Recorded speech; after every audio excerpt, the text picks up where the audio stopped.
My name is Jamin Goecker. I'm an associate real estate broker in the state of Alaska, and my mission is to help you to build an intentional and significant legacy for yourself and your family by coaching in real estate. And today we're going to be talking about the hidden costs of living in Alaska that you just don't hear that much about. And we'll be talking about some of the things that are more expensive here than what you might find in other places, and just some expenses here you probably aren't going to see anywhere else. Before we get started though, do make sure you get this video like, subscribe, because I know this is kind of surprised every single one of you, but a lot of people watch this channel without subscribing. Please do so though. That definitely does help the algorithm know that this is information that's being useful for you. Now, without further ado, let's go and jump into today's video talking about the hidden costs of living in Alaska. One of the first things I would say is the internet here is definitely more expensive than what you're going to find in most other parts of the country. Here in the Matsu Valley where I live currently, I'm going to be moving back to Eagle River pretty quickly here, but here currently in the Matsu Valley, I think the internet's probably around like $120, $130 a month. And it's pretty basic internet that I have. I'm not going for some industrial business size plan. This is just for an individual living in a house. That can be a lot more expensive than what you're going to find in most other places. So make sure you plan accordingly if you're looking at making the move up here.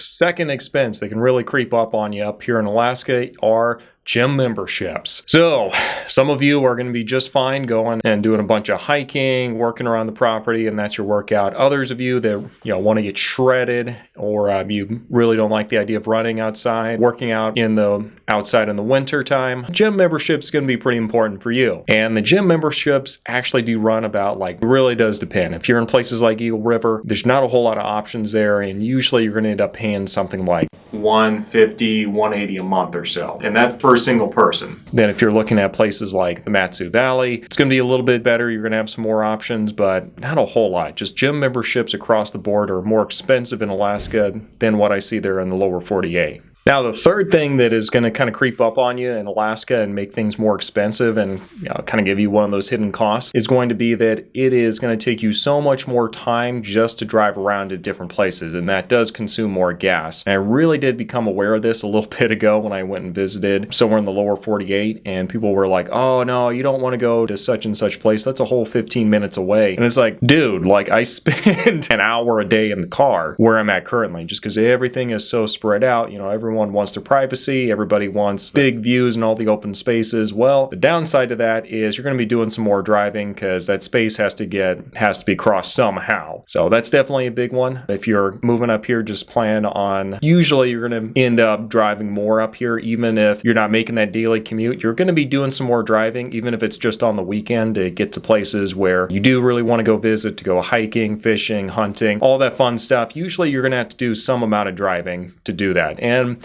that's a good investment though. You can't spend every spare moment just within like a 15-20 minute radius of your house just because gas is a little bit more expensive. Now, this next one should not come as a surprise to anyone. I'm going to include it anyway, and that is the produce is more expensive. Now, I kind of put that on there because if you're kind of living a healthy lifestyle, you do want to make sure you're consuming produce, and it's going to be more expensive up here. Just to give you an idea, I think the price per pound of bananas up here in the Fred Meyers is right around like 89 cents a pound. And that's probably about double of what you're going to find in most other places in the United States right now. And the produce up here is usually going to be about at the end of its shelf life by the time it gets here though, because it's such a long transportation route to get here and it spent all its shelf life just getting here to begin with. So if you are someone who's more health conscious, you want to make sure you're eating more produce, that's great. Put that on with the gym membership as well, so you're off to a great start. But it's going to be more spendy, and there's a good chance that it's going to go bad sooner than what you would have in the lower 48. Unless you're really on top of the produce, making sure you're eating it consistently, you could end up throwing some of it away that you wouldn't otherwise in the lower 48.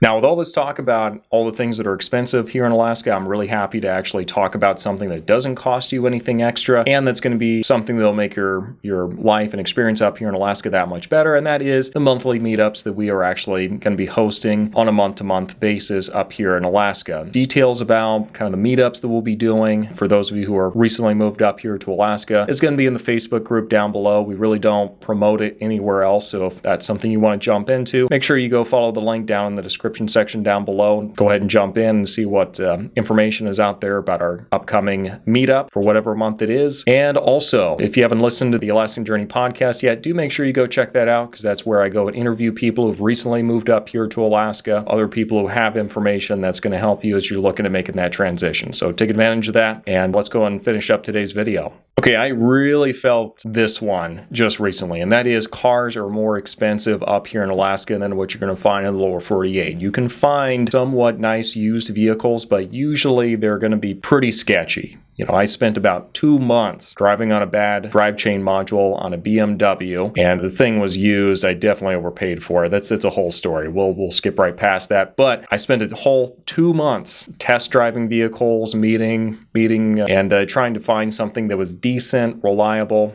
and wasn't going to break the bank. And I eventually ended up just having to go to a dealership and essentially buy a brand new car, because it just wasn't anything that wasn't like super sketchy. So if you are looking at moving up here to Alaska and you're going to have to buy a car, I would probably plan on going to the dealership, unless you have a bunch of time on your hands that you can go ahead and not have to do that. But I spent, like I said, a solid 2 months, and it definitely wasn't the first used car I've ever purchased before either. So it's just scenario after scenario. I think I met like 5 or 6 people about their vehicles. I mean, I was actively looking, the drive chain's going out. I had to get something, and I just still couldn't find anything. So if you're someone who's going to need a car, I would probably start saving, get a new vehicle, or plan on making the one you have now last as long as you possibly can for when you get up here.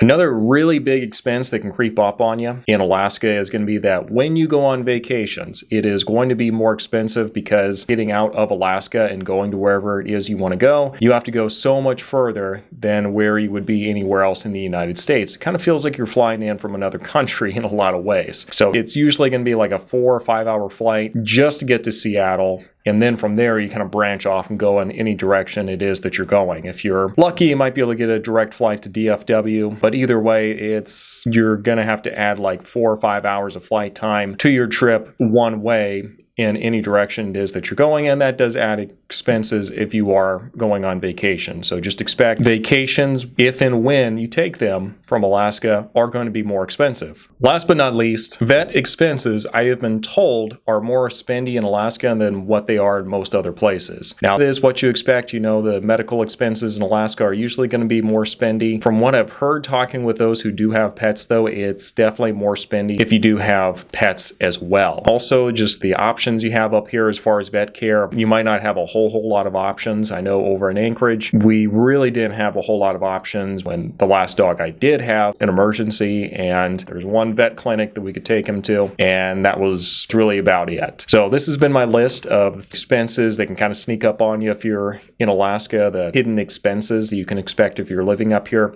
I sure hope it's been useful. If it has, again, give this video a like, subscribe to the channel, and we'll see you next time.